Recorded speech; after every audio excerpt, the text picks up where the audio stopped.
Hello students, a very warm welcome to all of you. अब हम continue करेंगे next chapter की revision, that is departmental accounts. इसमें अलग अलग वैरायटी के क्वेश्चंस हैं, तो मैं आपको ऐसे रिवाइज कराऊंगा कि कुछ चीज़ों को मैं कॉन्सेप्ट के थ्रू रिवाइज करा दूंगा और कुछ के लिए स्ट्रेट अवे हम क्वेश्चंस पे आ जाएंगे। ओके, तो फटाफट से स्टार्ट करते हैं डिपार्टमेंटल अकाउंट्स की revision.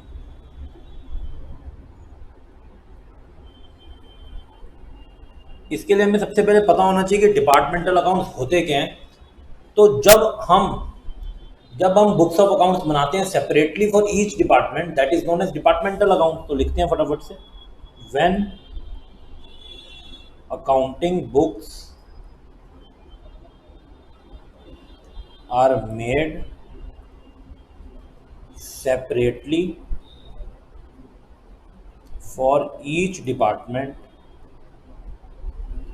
then it is known as departmental accounts. Simple. All right. अब डिपार्टमेंटल अकाउंट्स में और फर्दर क्या क्या कैटेगरीज होती हैं? तो डिपार्टमेंटल अकाउंट्स टू टाइप्स के होते हैं। One is independent departments and another is dependent departments. तो जो इंडिपेंडेंट डिपार्टमेंट्स होते हैं उसमें एक डिपार्टमेंट को दूसरे से कोई लेना देना नहीं होता, मतलब यहाँ पर कोई इंटर डिपार्टमेंटल ट्रांसफर्स नहीं होते। No inter departmental transfers. यहाँ पर एक डिपार्टमेंट दूसरे को कुछ भी नहीं देता। लेकिन डिपेंडेंट डिपार्टमेंट्स कैसे वर्क करते हैं? जैसे ए डिपार्टमेंट है, ए डिपार्टमेंट ने कुछ बनाया, वो बी डिपार्टमेंट में गया, बी ने कुछ बनाया, वो सी में गया, और अल्टीमेटली वो फिनिश्ड प्रोडक्ट बनेगा।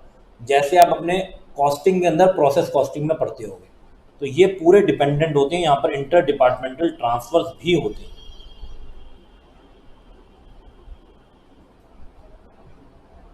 ओके, जैसे ए डिपार्टमेंट, इसने अपना आउटपुट बी को दिया, बी ने सी को दिया, और अल्टीमेटली ये जाके सेल हो रहा है।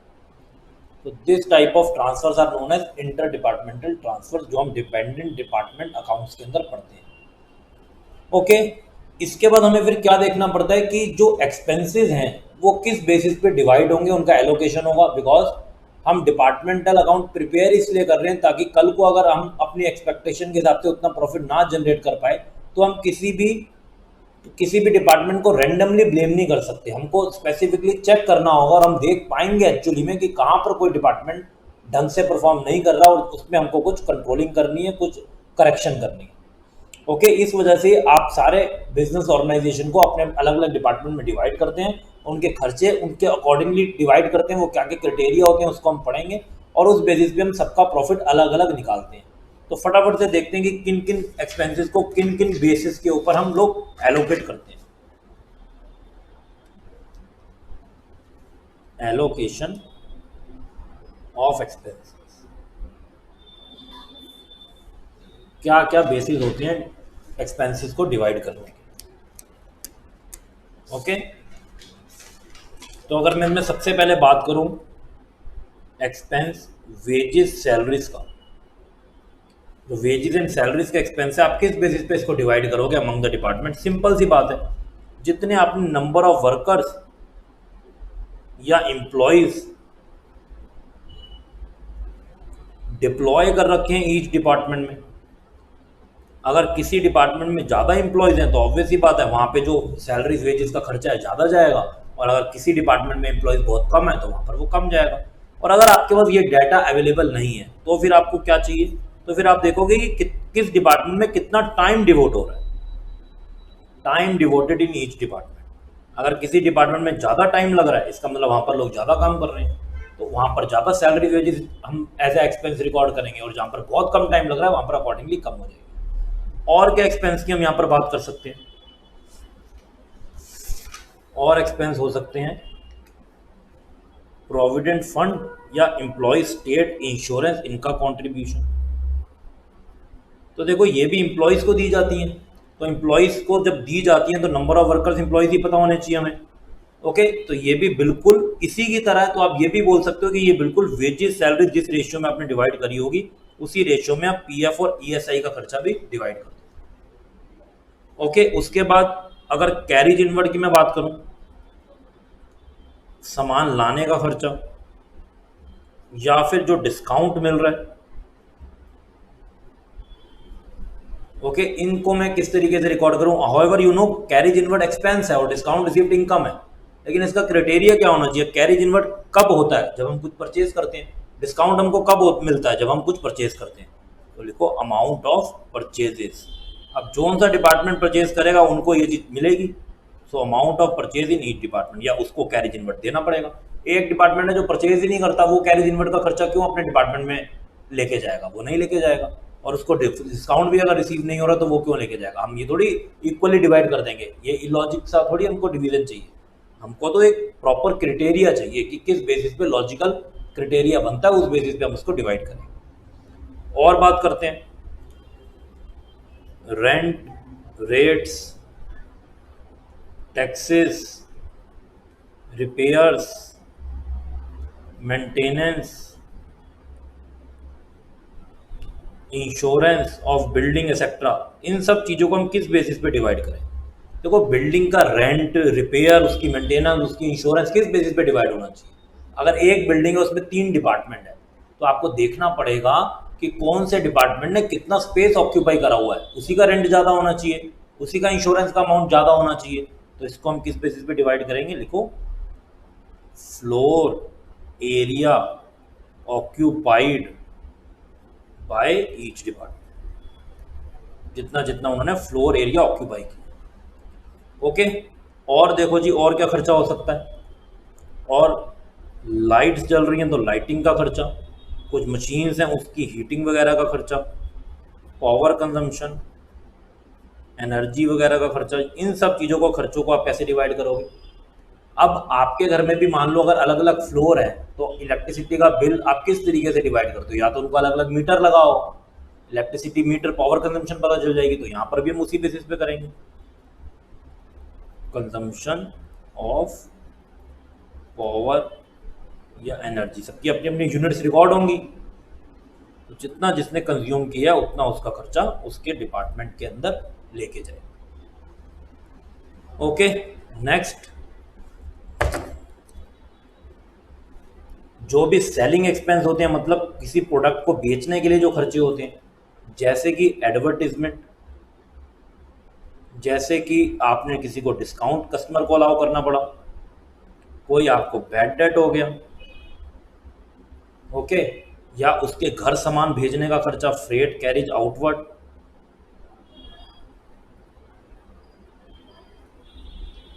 एजेंट वगैरह को भेज के आप सेल करवा रहे हो तो ट्रैवलिंग एक्सपेंसेस वगैरह, एजेंट कमीशन, ये सब इसी के अंदर आएगा। इसको हम किस बेसिस पे डिवाइड करेंगे, या तीनों डिपार्टमेंट में इक्वली इक्वली कर दें। नो, अगर किसी डिपार्टमेंट का सेल का काम ही नहीं है तो वो ये सारे खर्चे अपने डिपार्टमेंट में क्यों बियर करेगा। तो इसको आपको लेके चलना है amount of sales of each department. Fine, और बताओ सर और किस बेसिस पे खर्चे या क्या क्या खर्चे हो सकते हैं। इंटरेस्ट ऑन लोन, आपने लोन लिया हुआ है तो क्या सब में उसका इंटरेस्ट इक्वली डिवाइड करते हैं। नो, अगर एक डिपार्टमेंट ने लोन ही नहीं लिया वो उन खर्चों को क्यों बियर करेगा। तो यहाँ पर amount of loan taken by each department, अगर किसी ने लोन लिया ही नहीं उसको उसका इंटरेस्ट भी बियर नहीं करना पड़ेगा, जिसने जितना लोन लिया उतना उसको इंटरेस्ट बियर करना पड़ेगा। उसके बाद अगर आपको कोई प्रॉफिट होता है किस वजह से, ऑन सेल ऑफ इन्वेस्टमेंट, अगर आपने किसी इन्वेस्टमेंट को बेचा और उस पर प्रॉफिट हो गया तो क्या वो प्रॉफिट सेल ऑफ इन्वेस्टमेंट का सब में इक्वली बांट देंगे। नो, ये आपको देखना पड़ेगा जो इन्वेस्टमेंट बिकी है वो कौन से डिपार्टमेंट की बिकी है। Profit attributed to investment sold for each department, जिस डिपार्टमेंट ने जितनी इन्वेस्टमेंट सोल्ड की है उस पर उसका जितना प्रॉफिट बनता है अकॉर्डिंगली हम उसको वहाँ पर डिवाइड करें। तो ये इस पे बेस्ड आपको एलोकेशन का क्वेश्चन आ सकता है, जिसमें आपको एक्सपेंसेस दिए होंगे, कुछ सेल्स दी होगी, इनकम दी होगी, आपको उसको एलोकेट करना है। ओके, और क्या इसमें आ सकता है, एक आपको यहाँ पर और कॉन्सेप्ट समझना है, दैट इज अनरियलाइज प्रॉफिट का। अब एक डिपार्टमेंट अगर दूसरे डिपार्टमेंट को कोई चीज़ प्रॉफिट पे बेचता है तो क्या उनकी एंटिटी प्रॉफिट में चली जाती है। आप घर में एक पर्सन दूसरे पर्सन को कोई चीज़ महंगी बेच दे और वो आगे किसी को बेच दे, एक बच्चे ने भाई को बेचा, भाई ने फादर को बेचा, फादर ने मदर को बेचा, ऐसे ही चल रहा है, तो क्या एक्चुअल में प्रॉफिट जनरेट हो रहा है। आंसर इज नो, ये कोई प्रॉफिट जनरेट नहीं हो रहा है, इसको हम बोलते हैं अनरियलाइज्ड प्रॉफिट, या फिर इसको क्या बोलते हैं, इसको बोलते हैं हम स्टॉक रिजर्व, या फिर हम इसको क्या बोलते हैं, लोडिंग। लोडिंग वर्ड तो आपने कंसाइनमेंट अकाउंटिंग में भी पढ़ा होगा। तो हमको क्या करना पड़ता है, जो प्रॉफिट ऐसे ही जुड़ता चला जा रहा है और एक्चुअल में नहीं हो रहा है, इसको हमको एलिमिनेट करना पड़ता है। तो आओ इसको लिखते हैं हम। It is that notional profit which gets added in the stock while transferring goods to another department. Okay, and thus it needs to be eliminated. तो हमको क्या करना पड़ेगा, इसको हटाना पड़ेगा। फाइन। और इसमें किस बेसिस के क्वेश्चन आ सकते हैं, और इसमें आ सकते हैं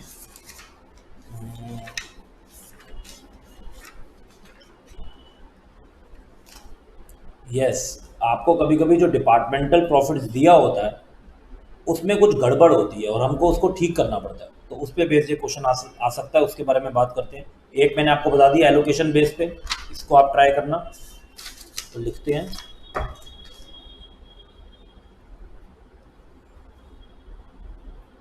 how to find correct departmental profits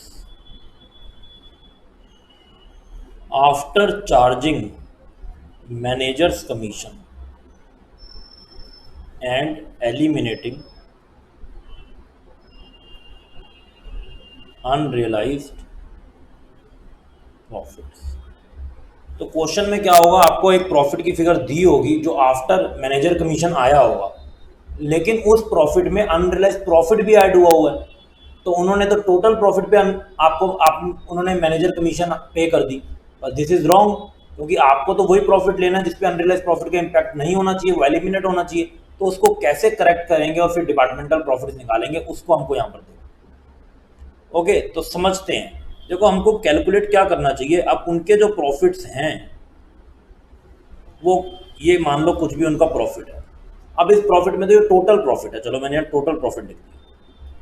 total profit including क्या, अनरियलाइज प्रॉफिट, मतलब एक डिपार्टमेंट ने दूसरे को भी जो प्रॉफिट पे बेचा वो भी इसमें इंक्लूड है।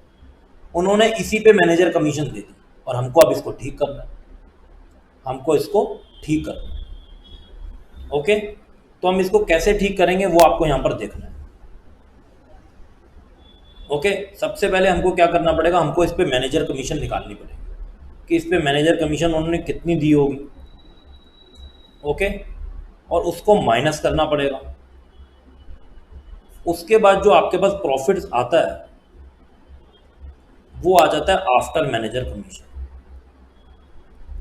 ये मैनेजर कमीशन माइनस कर दी तो प्रॉफिट मैनेजर कमीशन देने के बाद कितना बचा, ये। और इसके बाद हम कुछ ठीक करेंगे उसको, और उसके बाद हम क्वेश्चन को करेंगे।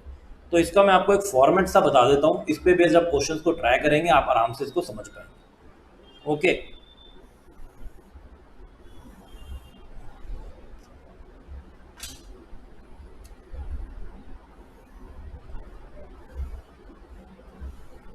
तो मान के चलते हैं 3 डिपार्टमेंट है जिसको मैंने नाम दे दिया ABC।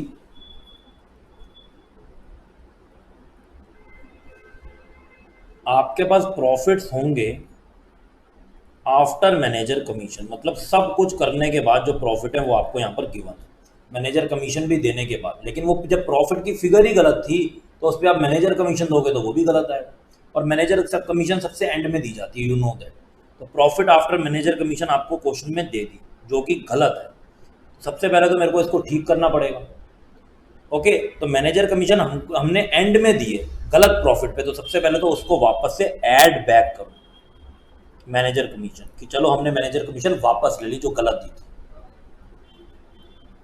तो उसके बाद हमारे पास क्या आ जाएगा, profit before manager commission.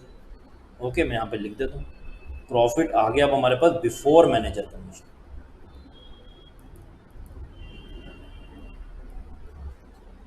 Okay, तो एक स्टेप जो हमारा गलत था वो तो ठीक हो गया, मैनेजर कमीशन गलत प्रॉफिट पे दी थी हमने, मैनेजर कमीशन हटा दी। अब ये प्रॉफिट आ गया है बिफोर मैनेजर कमीशन, लेकिन ये प्रॉफिट भी गलत है क्योंकि इसमें तो अनरियलाइज प्रॉफिट भी जुड़ा हुआ है। तो आओ इसको माइनस कर देते हैं यहाँ से, अनरियलाइज प्रॉफिट जो हुआ है उसको माइनस कर दो।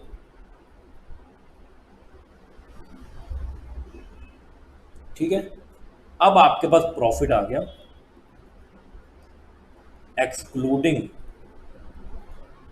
Unrealised profit. अब इस प्रॉफिट में अनरियलाइज प्रॉफिट नहीं जुड़ा हुआ, ये ओनली वही प्रॉफिट है जिसपे मैनेजर कमीशन दी जानी चाहिए या एक्चुअली में जो आपने प्रॉफिट अर्न किया। जो इंटर डिपार्टमेंटल ट्रांसफर की वजह से प्रॉफिट था वो हमने यहाँ पे एलिमिनेट कर दिया। अब हमको इस पे कमीशन देनी चाहिए, तो इस पे आप डायरेक्ट कमीशन निकाल लोगे, उसको हम माइनस कर देंगे, माइनस मैनेजर कमीशन। ये एक्चुअल में है जो अब हम दे रहे हैं, करेक्ट। ओके,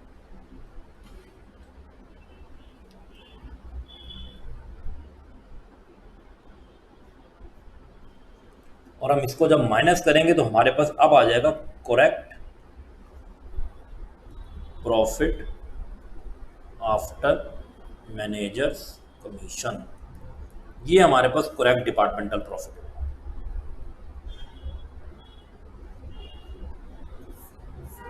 तो बस इस कैटेगरी का आपको एक क्वेश्चन आ सकता है, मैं दोबारा से रिवाइज कराता हूँ। आपको क्वेश्चन में प्रॉफिट आफ्टर मैनेजर कमीशन दिया होगा कि कितना प्रॉफिट बचा मैनेजर कमीशन देने के बाद, लेकिन वो प्रॉफिट ही गलत था जिसपे मैनेजर कमीशन दे दिया आपने।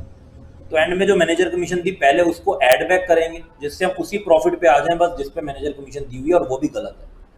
उसमें से हम माइनस कर देंगे अनरियलाइज प्रॉफिट, हमारे पास आ जाएगा प्रॉफिट। ये ट्रू प्रॉफिट है, करेक्ट प्रॉफिट है जो एक्चुअली में अर्न किया गया जिसपे मैनेजर कमीशन देनी चाहिए थी।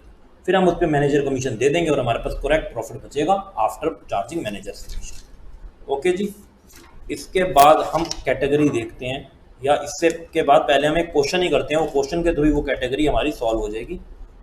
ओके,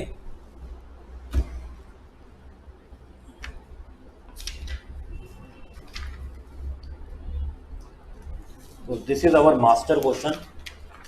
आप भी इसको देखो, ट्राई करो। आई होप अब आपको ये सब क्वेश्चन आते होंगे।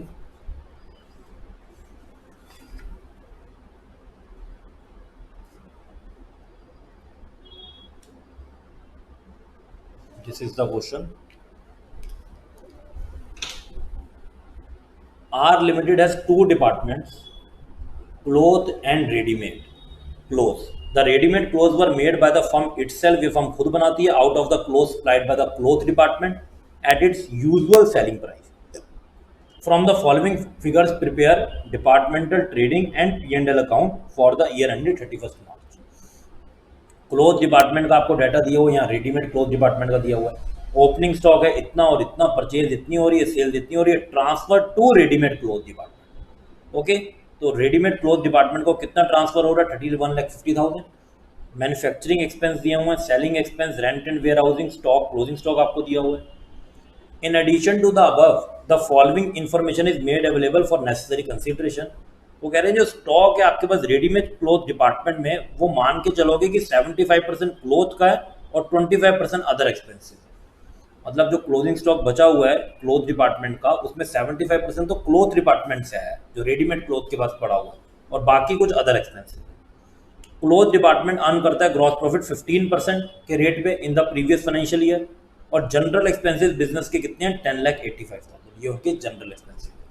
तो हमको क्या बनाना है यहाँ पे, हमें बनाना है departmental trading and profit and loss. तो आओ इसको स्टार्ट करते हैं। इस वाले क्वेश्चन का कॉन्सेप्ट हम इस क्वेश्चन को सॉल्व करके ही समझ जाएंगे। आप इसको अपने आप करो, मैं यहाँ पर आपको एक्यूरेसी के लिए या वेरिफिकेशन के लिए जस्ट इसको सॉल्व करवा। सबसे पहले हम इसका फॉर्मेट बनाएंगे।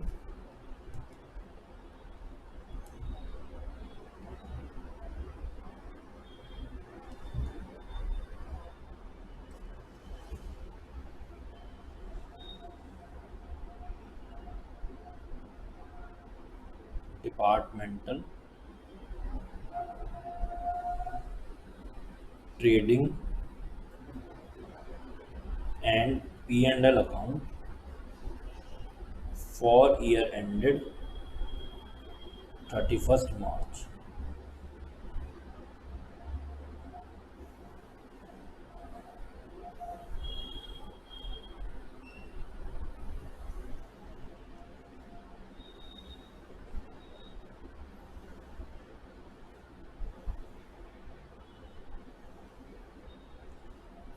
Particulars cloth department, readymade cloth department, इसको हम लिख सकते हैं readymade cloth department RCD, particulars cloth department and readymade cloth department, debit credit. Okay, अब एक एक चीज को देखेंगे और अकॉर्डिंगली हम यहाँ पर वैल्यूज डालते चले जाएंगे। सबसे पहले देखो जी, ओपनिंग स्टॉक कितना है, 31,50,000 and 5,32,000, to opening stock.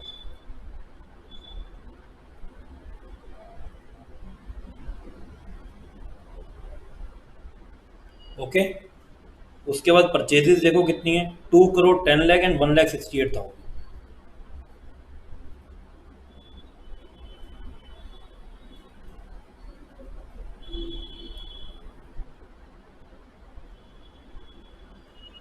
Next, transfer हो रहा है रेडीमेड क्लोथ डिपार्टमेंट में, कितना, 31,50,000। तो रेडीमेड क्लोथ डिपार्टमेंट में आ रहा है, तो यहाँ पर लिखेंगे to transfer from cloth department.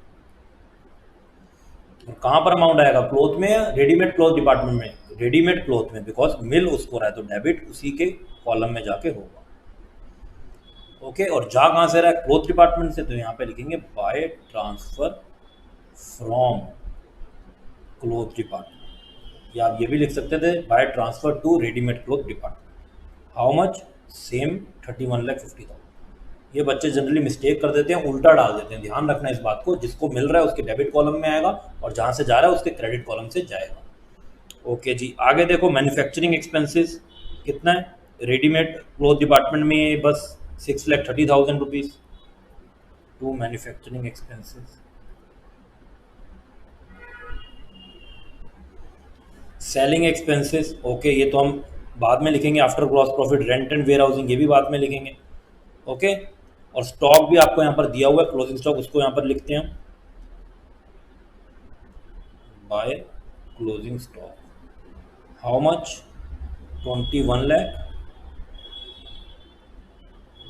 And 6,72,000। Okay, fine. यहाँ तो कोई डाउट है तो बताओ भाई।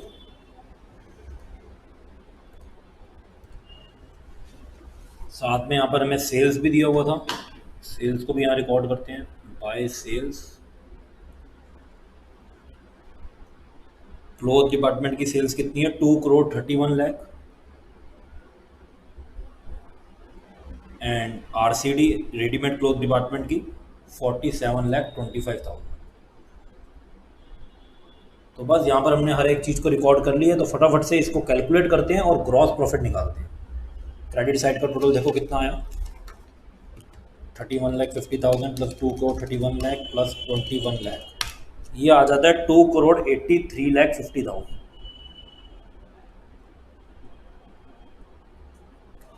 एंड रेडीमेड क्लोथ डिपार्टमेंट का टोटल देखो, ये हो जाता है 53,97,000। इसमें से माइनस करो डेबिट साइड एंड आपके पास यहाँ पर ग्रॉस प्रॉफिट अवेलेबल हो जाएगी।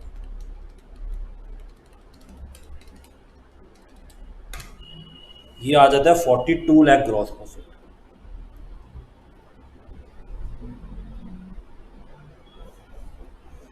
और ये मैं रेडीमेड क्लॉथ डिपार्टमेंट की अगर बात करूं,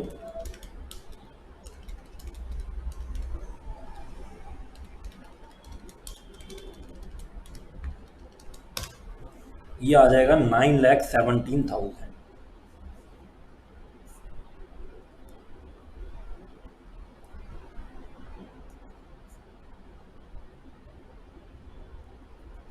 ओके फाइन। ओके, इसके बाद इसको ब्रॉड डाउन करते हैं for making P&L account. By balance brought down 42 lakh 9,17,000। And यहाँ पर अब देखो कौन से इंडायरेक्ट एक्सपेंसेस हैं जो अभी हमने यहाँ नहीं लिए थे। एक है सेलिंग एक्सपेंसेस 2,10,000 एंड 73,500, और यहाँ पर है rent and where housing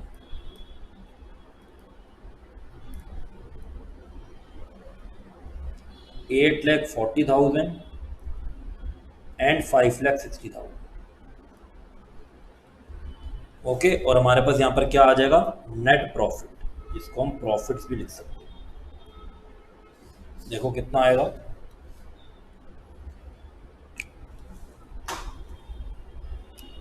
total आ गया यहाँ पर 42 lakh and 9,17,000। 42 lakh minus 2,10,000 and minus 8,40,000, ये आ जाता है 31,50,000। Similarly for readymade cloth department ये आ जाता है 2,83,500।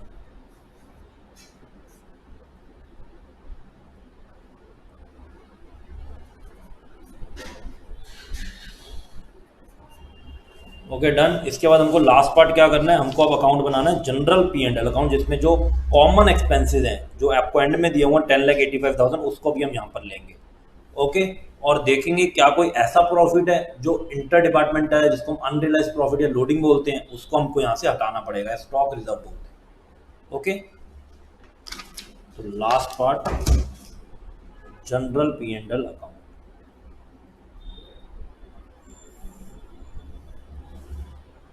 तो देखो जी, यहाँ पर आपके पास प्रॉफिट्स कितने आए, जो दोनों डिपार्टमेंट है उनके यहाँ पर मैं प्रॉफिट्स को ऐड कर दूंगा।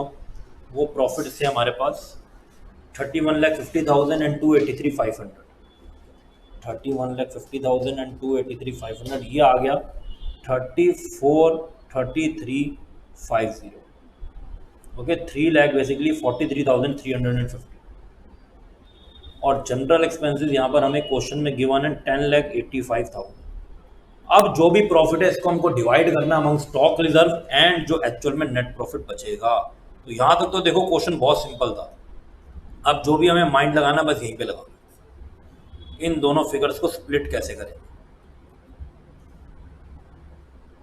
ओके,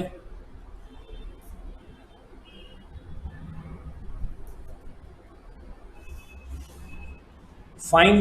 तो इसी के लिए हमको कैलकुलेशन करनी पड़ेगी कि कितना स्टॉक रिजर्व रिक्वायर्ड है। तो यहां पर लिखते हैं computation of stock reserve required. तो यहाँ पर अगर आप देखो आपके पास तो सारा डाटा अवेलेबल है। किस डिपार्टमेंट का, क्लोथ डिपार्टमेंट का। उन्होंने आपको बोला है कि क्लोथ डिपार्टमेंट अर्न कर रहा था प्रॉफिट 15% प्रीवियस फाइनेंशियल ईयर में। तो आओ यहाँ पर लिखते हैं ओपनिंग स्टॉक और closing stock. Rate of GP था 15%, कब, प्रीवियस ईयर में।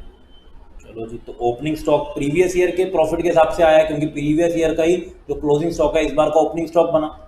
ओके, और इस बार कितना प्रॉफिट है, इस बार का प्रॉफिट आपको यहाँ गिवन नहीं है, तो वो मेरे को निकालना पड़ेगा। तो उसको मैं यहाँ पर लिखता हूँ rate of GP for current year.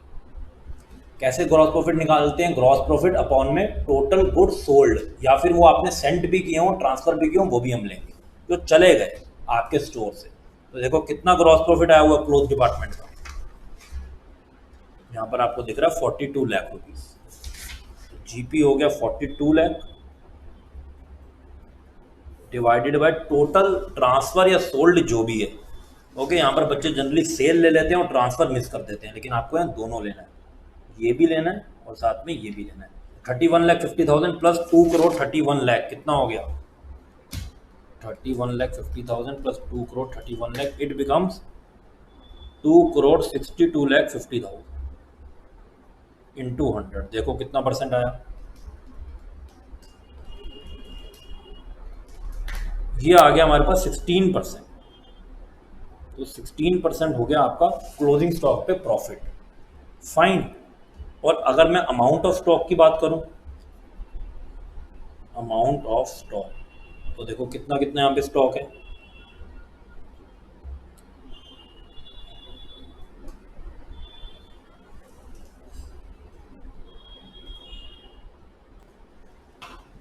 तो यहाँ पर देखो हमें देखना है कि जो क्लोथ डिपार्टमेंट ने रेडीमेड क्लोथ डिपार्टमेंट को स्टॉक दिया है उसके अंदर कितना उसने प्रॉफिट अर्न किया है। तो यहाँ पर पहले हमको देखना पड़ेगा कि रेडीमेड क्लोथ डिपार्टमेंट के पास स्टॉक कितना है। शुरू में देखो स्टॉक था 5,32,000 का। और उसके बाद स्टॉक क्या था 6,72,000। ये आपको ध्यान रखना है, जो हम स्टॉक ले रहे हैं वो हम readymade cloth that is second department का ले रहे हैं। क्यों? क्योंकि फर्स्ट डिपार्टमेंट ने सेकंड को सेल किया, ट्रांसफर किया एट अ प्रॉफिट, तो सेकंड में के पास ये वो स्टॉक है ना जिसमें से हमको प्रॉफिट को हटाना है। तो हमने फर्स्ट वाले डिपार्टमेंट के प्रॉफिट्स कैलकुलेट कर लिए कि कितने प्रॉफिट रेट पे वो सामान को ट्रांसफर करता है, और सेकंड वाला जो डिपार्टमेंट है that is readymade cloth department का स्टॉक हमने उठा लिया जिसमें वो प्रॉफिट जुड़ चुका है, जिसमें वो प्रॉफिट इनबिल्ड हो चुका है। ओके, और अब आपको क्वेश्चन में ये भी लिखा हुआ है कि जो प्रॉफिट है या जो स्टॉक है उसमें 75% क्लोथ डिपार्टमेंट का है और बाकी वो अदर एक्सपेंसेस करते हैं कुछ, जिससे स्टॉक की वैल्यू बढ़ जाती होगी। तो इस स्टॉक का खाली हमको 75% ही वो लेना है जिसके अंदर जो प्रॉफिट है वो जुड़ा हुआ है। ओके, तो इसमें लिखो एलिमेंट ऑफ स्टॉक जो कहाँ से आया है, जो क्लोथ डिपार्टमेंट से आया है, क्योंकि बाकी तो अदर एक्सपेंसेस हैं वो तो हम लेंगे नहीं। क्लोथ डिपार्टमेंट से कितना स्टॉक आया, जो वो कह रहे हैं स्टॉक है उसका 75%, तो 5,32,000 का 75% कितना हो गया, ये हो गया 3,99,000। एंड 6,72,000 का कितना परसेंट, अगेन 75%, ये हो गया 5,04,000।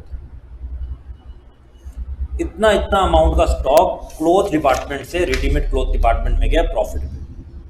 ओके, और इस स्टॉक पे कितना प्रॉफिट अर्न किया है, 15% क्लोथ डिपार्टमेंट ने, और इसने कितना करा है 16%। तो देखो स्टॉक रिजर्व कितना बन जाएगा,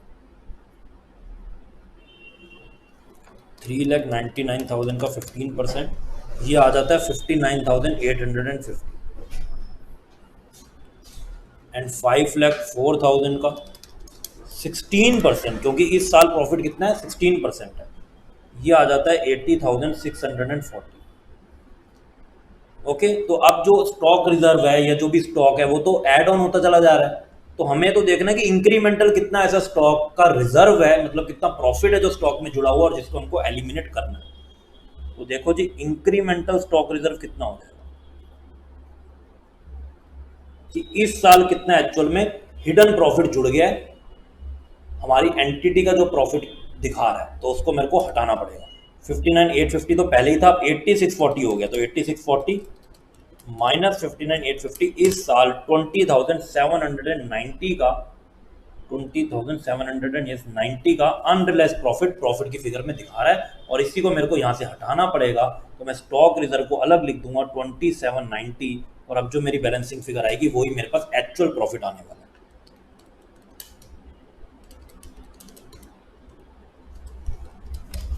ये हमारे पास आ जाता है 23,27,710। That's it. ओके, तो ये एक क्वेश्चन था जो एग्जाम के लिए मेरे को लगता है इंपॉर्टेंट है। इसमें अनरियलाइज प्रॉफिट को बहुत अच्छे से समझने का आपको चांस मिलता है। बाकी भी जो कॉन्सेप्ट हैं वो मैंने आपको समझा दिए हैं चैप्टर के साथ रिवीजन मोड में। आप उसके क्वेश्चंस ट्राई करो। इनकेस आपको कोई भी इशू आता है you can always contact me. Okay, आपके सबके पास आई होप मेरा नंबर है, आप उस पर कॉन्टैक्ट कर सकते हो। व्हाट्सएप करो मेरे को 8285710574। I will be ready to help you, no issue. Okay, तो ये भी हमारे चैप्टर की रिवीजन हो गई। अब हम नेक्स्ट चैप्टर की तरफ चलेंगे किसी और। तब तक के लिए good bye, take care, God bless. बहुत अच्छे से अपने एग्जाम की प्रिपेयर करो, स्टे पॉजिटिव। ओके, कोई भी नेगेटिविटी अपने पास बिल्कुल भी मत आने दो। Accounts is a very interesting subject. इसमें तो अगर आप एग्जामिशन ही लेके आओगे तो ही मजा आएगा। जस्ट पास होने के लिए तो अकाउंटिंग सब्जेक्ट में कुछ भी नहीं है। आप अगर 50 ही लाते हो तो उसमें कोई मजा नहीं है। अकाउंटिंग तो आप बचपन से करते हुए आ रहे हो। ओके, और इंटरमीडिएट की accounting is very very interesting. कोई भी इशू हो you can always talk to me, you can call me, you can message me. Okay, good bye, take care.